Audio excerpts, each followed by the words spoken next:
every year is different. So you learn, I don't know if I learn more about my team each year.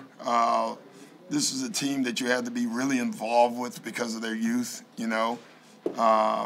So I did that. Maybe that's something I needed to know. So love my staff.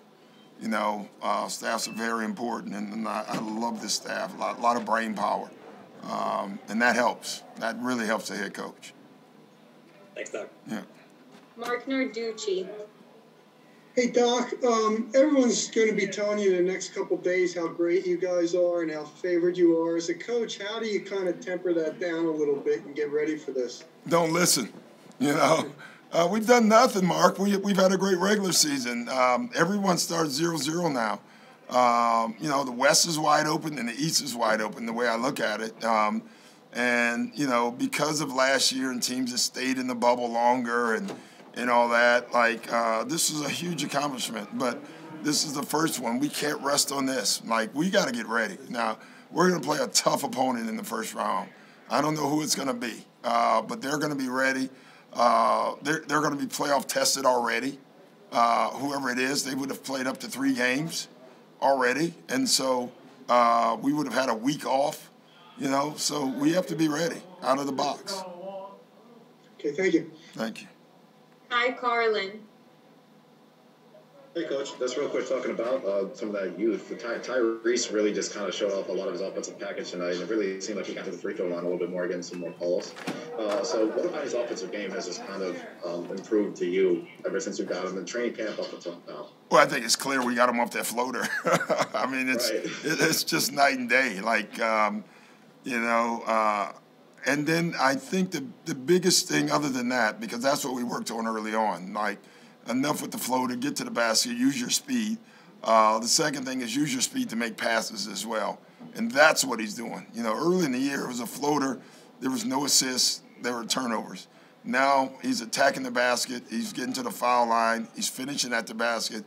And when they take it away, he's spraying the ball out. And that's terrific. So the kid listens. I mean, he works his butt off. I said that earlier.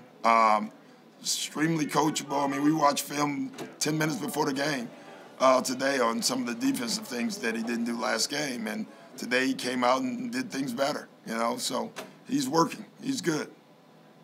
Thanks, Coach. Evan McCormick.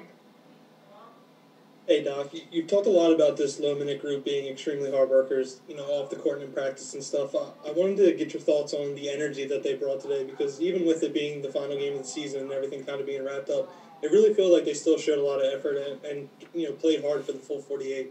Yeah, that's, a testimony to them and to Eric and Eric Hughes and that whole group of coaches that wake up every morning after games with those guys. They have that low-minute scrimmage. Even some of the vets get in the game now. When we don't have enough guys, the coaches play, and it's a real game. I mean, they play hard, and they've been doing it every day this year. And so they were so excited today when we told them that the guys were not playing. And they were talking about winning the game. And they went out, they played against another team that had a lot of their starters on the floor and won the game. That's pretty cool for those guys. Thank you. Last 2 questions. Brian Toporek. Hey, Doc, you mentioned this pregame, but ever since Ben and Joel have been teammates, there have been fit questions hanging over them, especially offensively. But this season, look at the results. This has been their best season ever. So what do you think have been the keys to their success, especially in the half-court offense? Just understanding spacing, it's good when you have one guy down there, instead of that being a bad thing, If Ben drives and Joel's in the paint, that was always looked as bad, and we showed him on film that's good. If you go to the basket, if Joel guys helps, you give it to him. If he doesn't help, you get a layup, And so I just think the spacing and them understanding that there is enough room instead of being frustrated that one was down there, one there. I thought they needed to understand that's a good thing, and so I think that's helped them. Thank you. And Donald Hunt. Doc, how you doing, man? What's going on? Listen, what's going to be the key going into the playoffs with so many different matchups, man, with so many different teams? If you play Washington, You know, you got Bradley Beal and Westbrook, and if you play Boston, you got Jason Tatum. I mean, what are you thinking going into it? Yeah, right now, I'm just worried about us because we don't know who the opponent is. So, you know, I guess that's a little bit of a disadvantage. I don't know. I think the advantage is we get to practice time. And so we're going to work on a lot of stuff that really pertains to us first. You know, and then I think by Wednesday we'll know or have a better idea, and then we can start working on the other team. Okay, thanks, Doc. Thank you. Thanks, Coach. Thanks, Coach.